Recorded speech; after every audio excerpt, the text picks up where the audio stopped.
Present ಅಲ್ಲಿ ಹೇಗಿದೆ ಅನ್ನೋದನ್ನ ನೋಡೋಣ. ಸರೆಂಡರ್ ಕಾರ್ಡ್ ಅನ್ನ ನಾನು ತಗೊಂಡಿದ್ದೀನಿ. ಸರೆಂಡರ್ ಟು ಪ್ರಯರ್ ಅಂತ ಕೊಡ್ತಾ ಇದ್ದಾರೆ. ನೀವು ಪ್ರಯರಿನ ಕಡೆಗೆ ಹೆಚ್ಚು ಗಮನವನ್ನ ಕೊಡಿ, ಸ್ವಲ್ಪ ದೇವರ ಕಡೆಗೂ ಹೆಚ್ಚು ಗಮನವನ್ನ ಕೊಡ್ಬೇಕಾಗತ್ತೆ. ಯಾವಾಗ ನೀವು ದೇವರನ್ನ ತುಂಬಾ ಹೃದಯದಿಂದ ಪ್ರಾರ್ಥನೆಯನ್ನ ಮಾಡಿ ನನಗೆ ಸಹಾಯವನ್ನ ಮಾಡು ಅಂತ ಕೇಳ್ತಿರೋ, ಆಗ ಅದೆಲ್ಲ ಸಮಸ್ಯೆಗಳಿಂದ ನೀವು ಆಚೆ ಬರ್ತೀರಾ.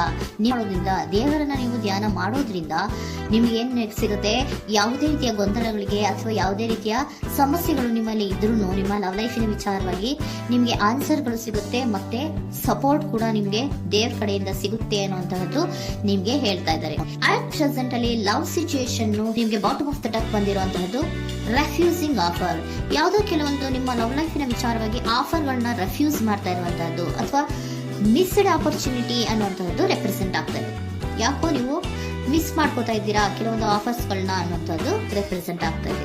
ಏನೋ ಒಂದು ರೀತಿಯ ಧ್ಯಾನ ಮಾಡ್ತಾ ಇರುವಂತದ್ದು, ಚಿಂತೆಯನ್ನ ಮಾಡ್ತಾ ಇರುವಂತದ್ದು ರೆಪ್ರೆಸೆಂಟ್ ಆಗ್ತಾ ಇದೆ. ಪಾಸ್ಟಿನಲ್ಲಿ ನಿಮ್ಮ ಲವ್ ಲೈಫಿನ ವಿಚಾರವಾಗಿ ಒಂದು ನ್ಯೂ ಐಡಿಯಾ ಇತ್ತು, ಏನೋ ಒಂದು ರೀತಿಯ ಹೊಸ ಹೊಸ ಐಡಿಯಾಗಳನ್ನ ಮಾಡ್ಕೊಂಡಿದ್ರಿ. ಲವ್ ಲೈಫಿನ ವಿಚಾರವಾಗಿ ನಿಮ್ಮ ಆಪರ್ಚುನಿಟಿ ಕೂಡ ಚೆನ್ನಾಗಿಯೇ ಇತ್ತು.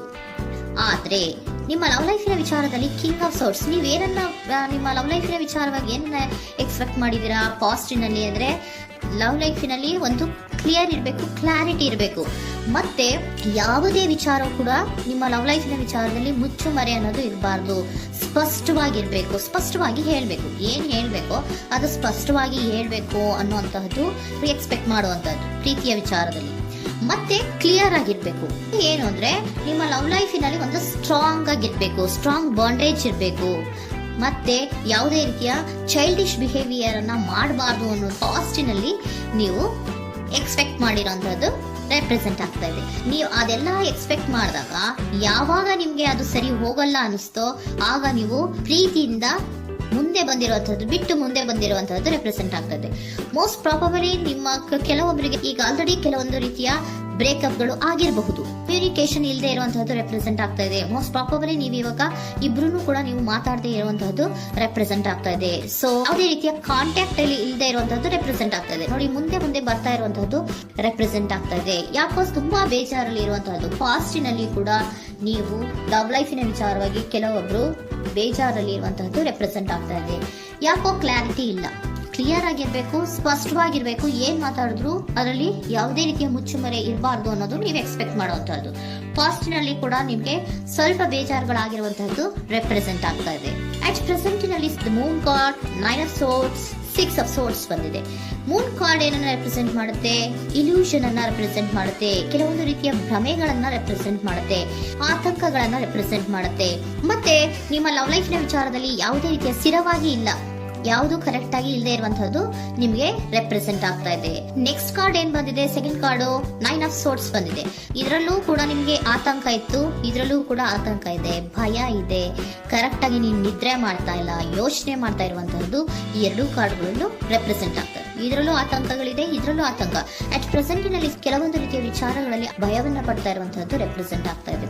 6 ಆಫ್ ಸೋರ್ಡ್ಸ್ ಕೂಡ ಏನಾಗ್ತಾ ಇದೆ? ಮೂವಿಂಗ್ ಆನ್, ಮುಂದೆ ಹೋಗ್ತಾ ಇರುವಂತಹದ್ದು, ಬೇಜಾರಿಂದ ನೀವು ಮುಂದೆ ಮುಂದೆ ಹೋಗ್ತಾ ಇರುವಂತಹದ್ದು ರೆಪ್ರೆಸೆಂಟ್ ಆಗ್ತಾ ಇದೆ. ಅಟ್ ಪ್ರೆಸೆಂಟಿನಲ್ಲಿ ಯಾವುದೇ ರೀತಿಯ ಸಮಾಧಾನದಿಂದ ಇದ್ದಿರುವಂತಹದ್ದು ಈ ರೀಡಿಂಗ್ ಗಳಲ್ಲಿ ಕಾಣಿಸ್ತಾ ಇಲ್ಲ.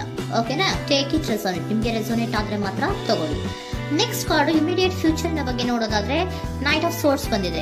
ಅಂದ್ರೆ ಈ ಕೆಲವು ಬೇಜಾರುಗಳಿಂದ ಏನ್ ನೀವು ಮೂವ್ ಆನ್ ಆಗ್ತಾ ಇದ್ದೀರಲ್ವಾ, ಕೆಲವೊಂದು ವಿಚಾರಗಳನ್ನ ಕ್ವಿಕ್ ಥಿಂಕಿಂಗ್ ಅನ್ನ ಮಾಡಿ ನೀವು ಮುಂದೆ ಬರುವಂತಹದ್ದು, ಕೆಲವೊಂದು ಆಕ್ಷನ್ಸ್ ಗಳನ್ನ ತಗೊಳ್ಳುವಂತಹದ್ದು ರೆಪ್ರೆಸೆಂಟ್ ಆಗ್ತಾ ಇದೆ. ನಿಮ್ಮ ಲವ್ ಲೈಫಿನ ವಿಚಾರವಾಗಿ ಕ್ವಿಕ್ ಥಿಂಕಿಂಗ್ ಅನ್ನ ಮಾಡಿ ಏನ್ ಮಾಡ್ಬೇಕು, ಹೇಗ್ ಮಾಡ್ಬೇಕು ಅಂತ ಕ್ವಿಕ್ ಥಿಂಕ್ ಅನ್ನ ಮಾಡಿ ನೀವು ಮುಂದೆ ಬರುವಂತಹದ್ದು, ಮತ್ತೆ ಕೆಲವೊಂದು ರೀತಿಯ ಆಕ್ಷನ್ ಗಳನ್ನ ತಗೋತಾ ಇರುವಂತಹದ್ದು ರೆಪ್ರೆಸೆಂಟ್ ಆಗ್ತಾ ಇದೆ. ಕ್ವೀನ್ ಆಫ್ ಕಪ್ ಏನನ್ನ ರೆಪ್ರೆಸೆಂಟ್ ಮಾಡುತ್ತೆ? ಬಹಳ ಕೇರಿಂಗ್ ಅನ್ನ ರೆಪ್ರೆಸೆಂಟ್ ಮಾಡುತ್ತೆ. ಏನಿರ್ಬೇಕು ಲವ್ ಲೈಫಿನ ವಿಚಾರದಲ್ಲಿ? ನೋಡಿ, ನೀವು ನೋಡ್ತಾ ಇರೋದು ಹೇಗ್ ನೋಡ್ತಾ ಇದ್ದೀರಾ? ನಿಮ್ಮ ಲವ್ ಲೈಫಿನ ವಿಚಾರದಲ್ಲಿ ಏನಿರ್ಬೇಕು ಅಂತ ಎಕ್ಸ್ಪೆಕ್ಟ್ ಮಾಡ್ತೀರಾ? ಸ್ವಲ್ಪ ಸ್ಟೇಬಲ್ ಆಗಿರ್ಬೇಕು, ಬಹಳ ಕೇರಿಂಗ್ ಇರ್ಬೇಕು, ಎಮೋಷನಲ್ ಇರ್ಬೇಕು ಅದರಲ್ಲಿ ಅನ್ನುವಂಥದ್ದು ನೀವು ಎಕ್ಸ್ಪೆಕ್ಟ್ ಮಾಡುವಂಥದ್ದು. ಈ ನಿಯರ್ ಫ್ಯೂಚರ್ ನಲ್ಲಿ ನೀವು ಆ ರೀತಿ ಎಕ್ಸ್ಪೆಕ್ಟ್ ಮಾಡುವಂತಹದ್ದು. ನೆಕ್ಸ್ಟ್ ಕಾರ್ಡ್ ಬಂದಿರುವಂತಹದ್ದು ಏರೋಫೆಂಟ್ ಕಾರ್ಡ್ ಬಂದಿದೆ. ಏರೋಫೆಂಟ್ ಕಾರ್ಡ್ ಏನನ್ನ ರೆಪ್ರೆಸೆಂಟ್ ಮಾಡುತ್ತೆ? ಕೆಲವೊಂದು ವಿಚಾರಗಳ ಬಗ್ಗೆ ತಿಳ್ಕೊತಾ ಇರುವಂತಹದ್ದು. ಏನೋ ಕೆಲವು ವಿಚಾರಗಳ ಬಗ್ಗೆ, ನಿಮ್ಮ ಲವ್ ಲೈಫಿನ ವಿಚಾರಗಳ ಬಗ್ಗೆ ತಿಳ್ಕೊತಾ ಇದ್ದೀರಾ. ಏನಾಗಿದೆ, ಹೇಗಾಗಿದೆ, ಸ್ವಲ್ಪ ಆಕ್ಷನ್ಸ್ ಅನ್ನ ತಗೋಬೇಕು ಅಂದ್ರೆ ನಾನು ಸ್ವಲ್ಪ ಕೇರ್ ಅನ್ನ ಮಾಡಬೇಕು, ಸ್ಟೇಬಲ್ ಆಗಿರ್ಬೇಕು ಅಂದ್ರೆ ಸ್ವಲ್ಪ ನಾನು ಕೇರ್ ಅನ್ನ ಮಾಡಬೇಕು, ಆಕ್ಷನ್ ನ ತಗೋಬೇಕು ಅನ್ನುವಂತಹ ನಿರ್ಧಾರಗಳನ್ನ ನೀವು ಮಾಡ್ತಾ ಇರುವಂತದ್ದು ರೆಪ್ರೆಸೆಂಟ್ ಆಗ್ತಾ ಇದೆ. ಹಾಗಿದ್ರೆ ಏಂಜಲ್ ಗೈಡೆನ್ಸ್ ಏನ್ ಕೊಡ್ತಾರೆ? Are you ready? ನೀನು ರೆಡಿಯಾಗಿದ್ದೀರಾ ನೀವು ಅಂತ ಕೇಳ್ತಾ ಇದ್ದಾರೆ ಏಂಜಲ್ಸ್ಗಳು. ಅಂದ್ರೆ ಏನು, ನೀನು ಇಲ್ಲೇ ಕುತ್ಕೊಂಡು ಅಳ್ಕೊಂಡು ಬೇಜಾರು ಮಾಡ್ಕೊಂಡು ಕುತ್ಕೊಳ್ಳೋದು ಬೇಡ, ಸ್ವಲ್ಪ ನೀನು ಮುಂದೆ ಮೂವ್ ಆಗು. ಅಲ್ಲಿರೋದ್ರಿಂದ ಏನು ಪ್ರಯೋಜನ ಇಲ್ಲ. Are you ready? ನೀವು ರೆಡಿಯಾಗಿದ್ದೀರಾ? With in the next few weeks, ಕೆಲವೊಂದು ವೀಕ್ಗಳಲ್ಲಿ, ಕೆಲವೊಂದು ವಾರಗಳಲ್ಲಿ ನೀವು ಏನಾಗ್ತೀರಾ? ಅಬಂಡೆನ್ಸ್, ಸಾಮರಸ್ಯ ಅನ್ನೋದು ಇರುತ್ತೆ. ಇಂಪ್ರೂವಿಂಗ್ ಹೆಲ್ತ್ ಅಂದ್ರೆ ಏನು, ನೀವು ಯೋಚನೆ ಮಾಡಿ ಮಾಡಿ ಮಾಡಿ ಏನು ನೀವು ಈ ಆರೋಗ್ಯವನ್ನ ಹಾಳು ಮಾಡ್ಕೊಂತ ಇದ್ದೀರಾ. ಸೊ ಇಂಪ್ರೂವಿಂಗ್ ಹೆಲ್ತಿನ ಕಡೆಗೆ ಗಮನವನ್ನ ಕೊಡಿ.